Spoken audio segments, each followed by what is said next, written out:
जंगल के पक्षी अपने बच्चों को प्राइवेट स्कूल में भेजा करते थे क्योंकि वे समझते थे कि उनके बच्चे वहां पढ़ते हैं।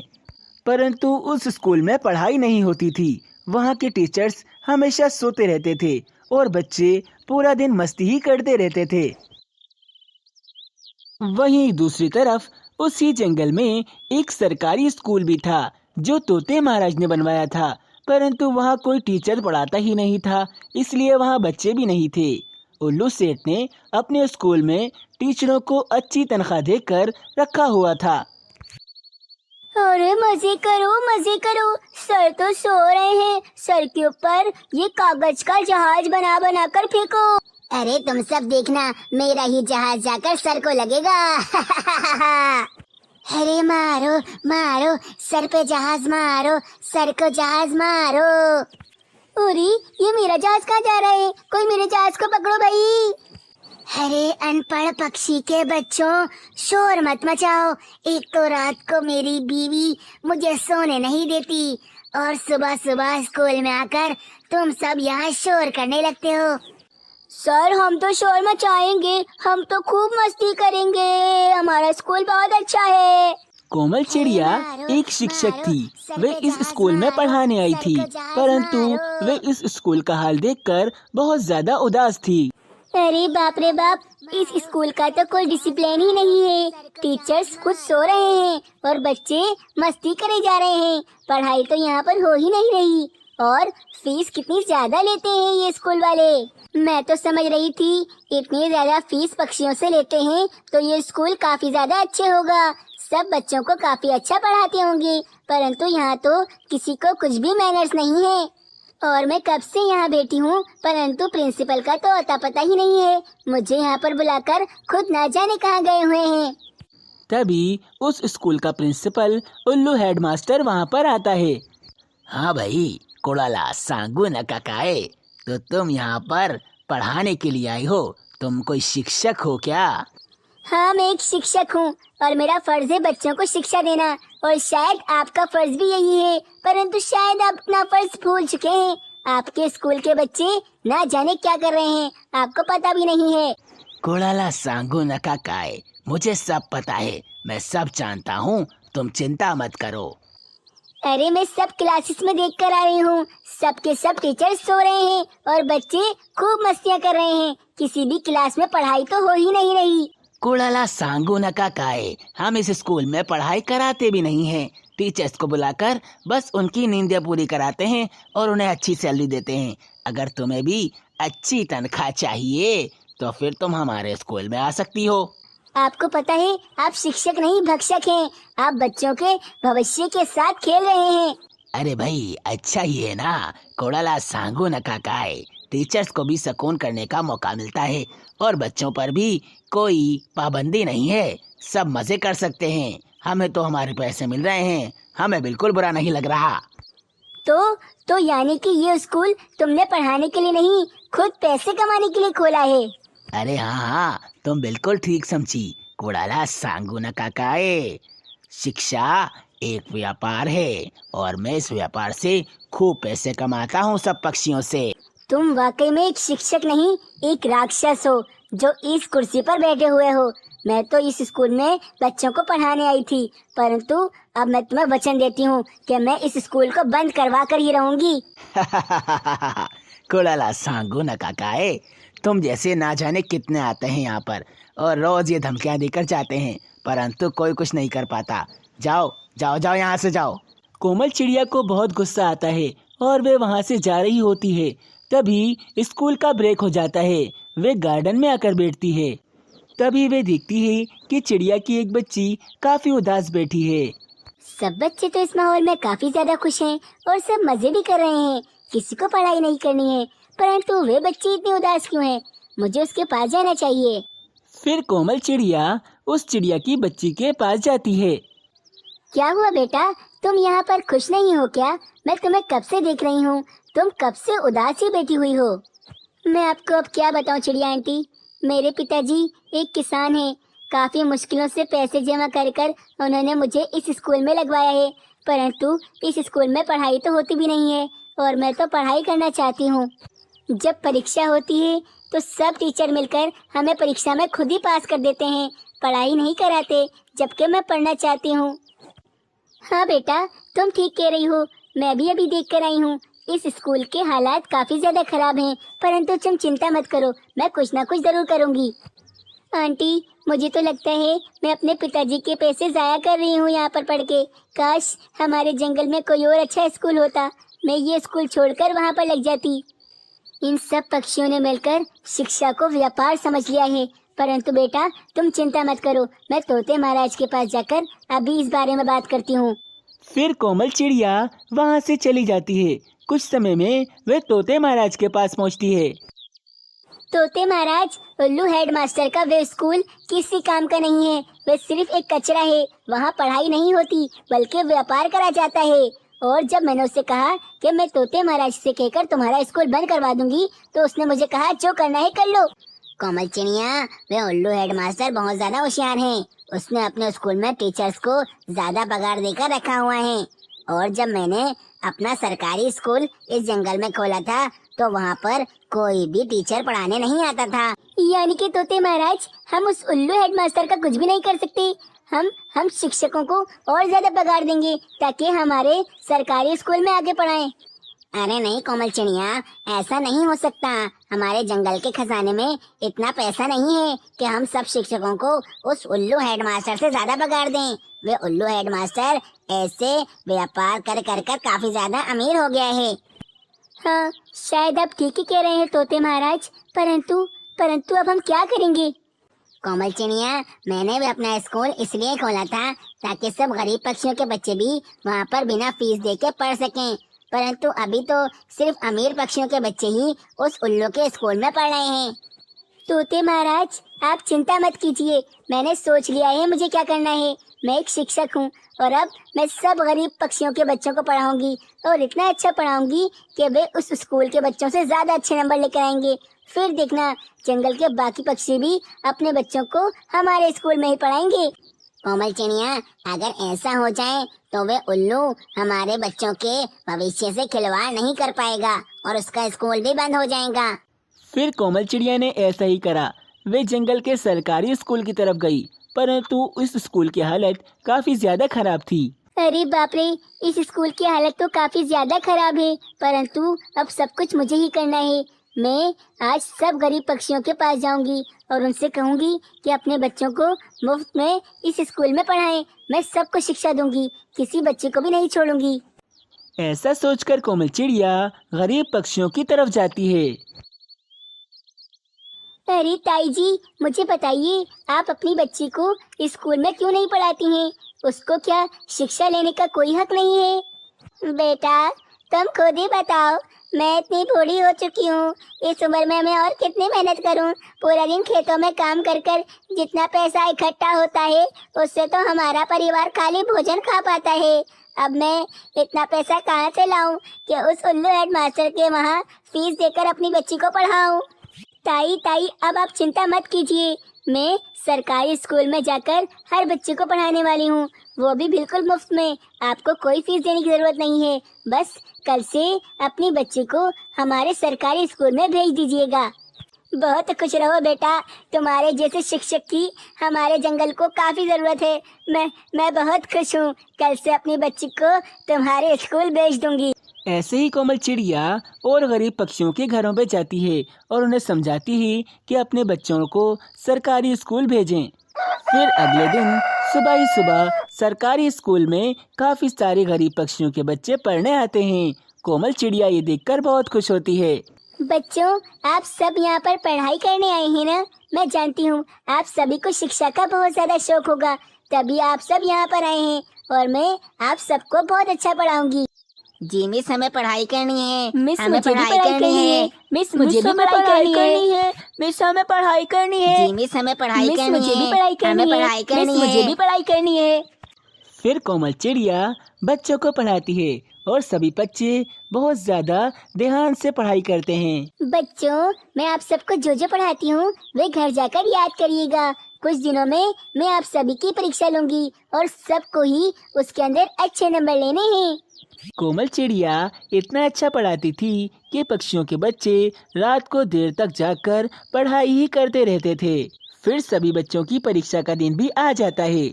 प्यारे बच्चों, सभी अच्छी तरीके से परीक्षा देना। जो जो मैंने आपको याद करवाया है सब इसमें लिख देना।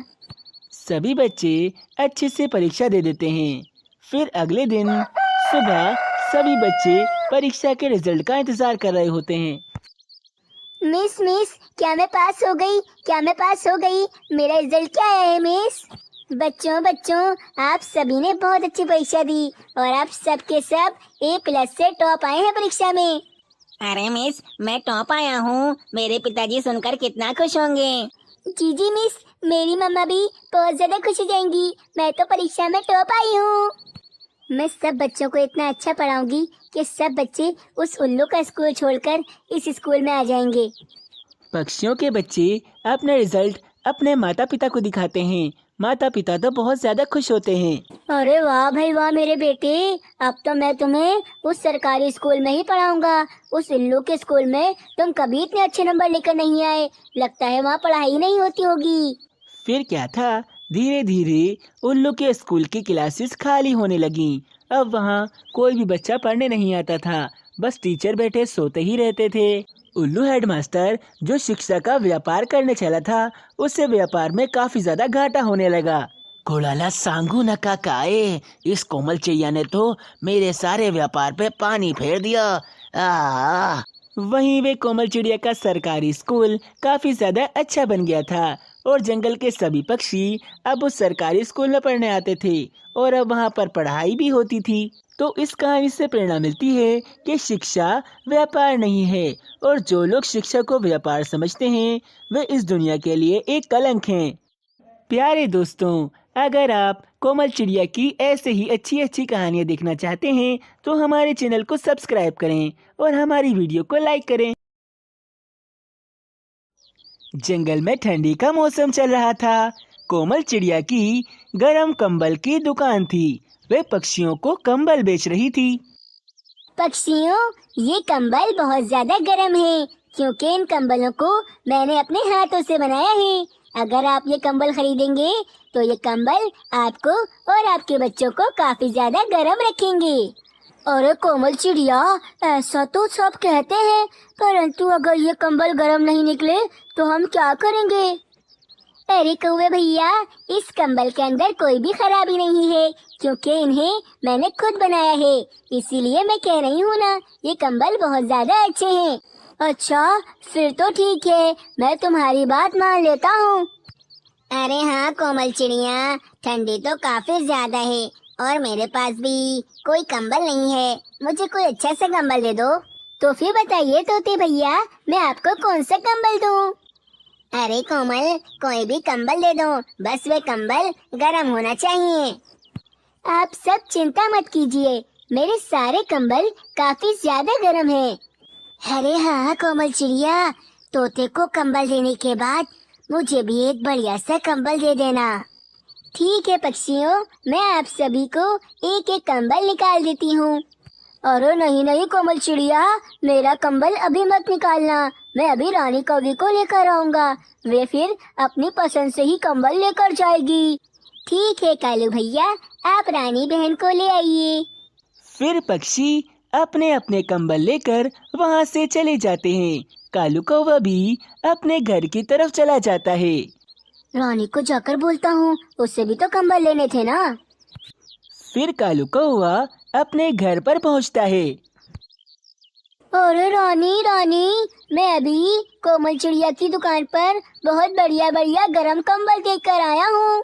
अरे हाँ कालू जी, कंबल तो हमें लेने ही। मेरा राजू रात को ठंड में बेचारा अकड़ जाता है, इसलिए कंबल तो हमें लेने हैं, परंतु वे कंबल गरम तो होंगे ना।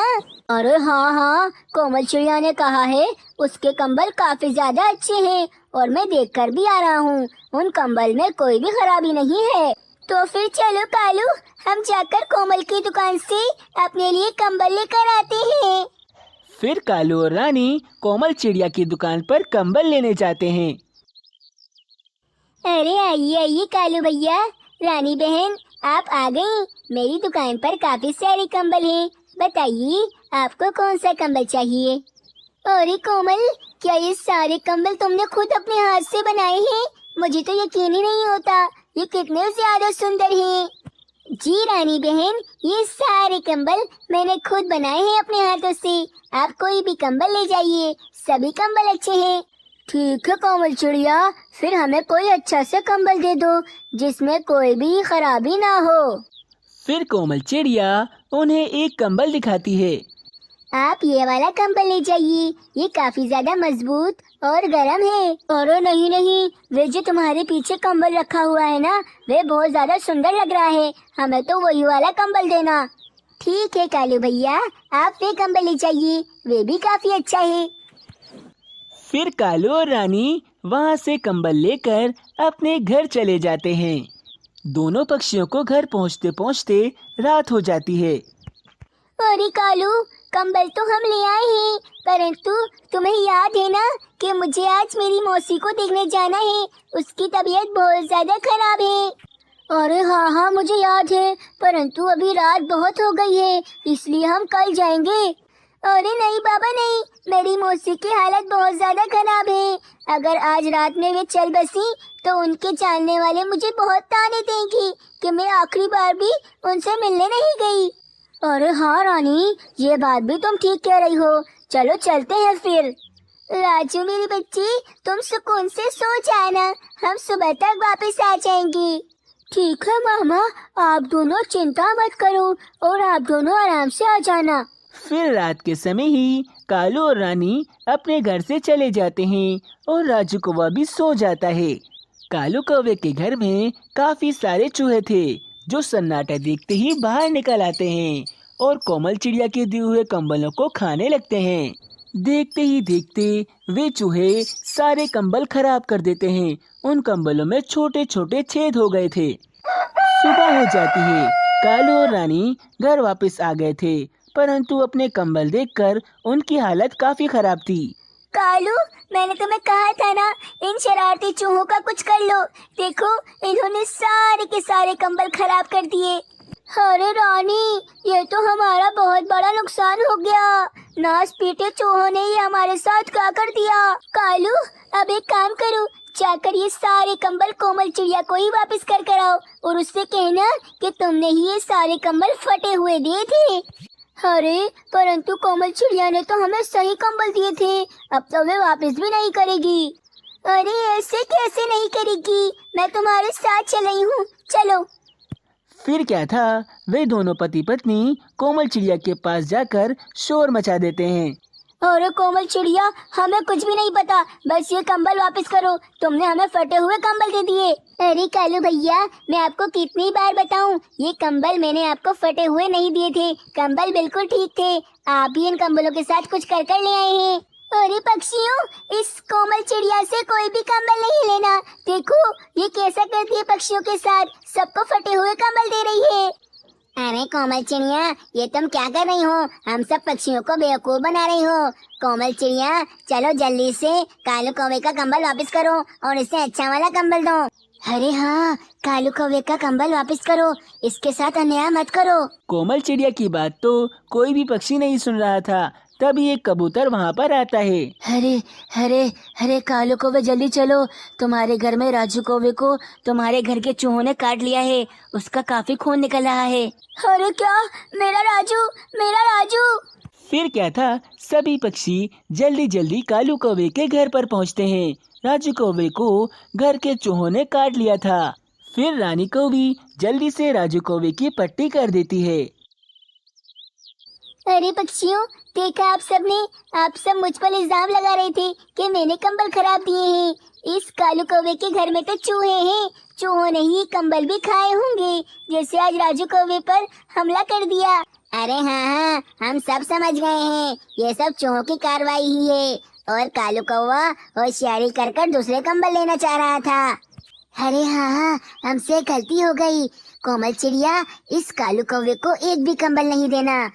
कालू कौवे, रानी कौवी, अब मैं तुम्हें एक भी कंबल नहीं दूंगी। पूरी सर्दी अब तुम दोनों ऐसी ही गुजारना। कालू और रानी भी अब समझ गए थे कि आगे की पूरी सर्दी उन्हें बिना कंबल के ही गुजारनी होगी और उनका झूठ अब खुल चुका है। प्यारे दोस्तों, अगर आपको ऐसी ही कोमल चिड़िया की अच्छी अच्छी कहानियाँ देखनी है तो हमारे चैनल को सब्सक्राइब करें और हमारी वीडियो को लाइक करें।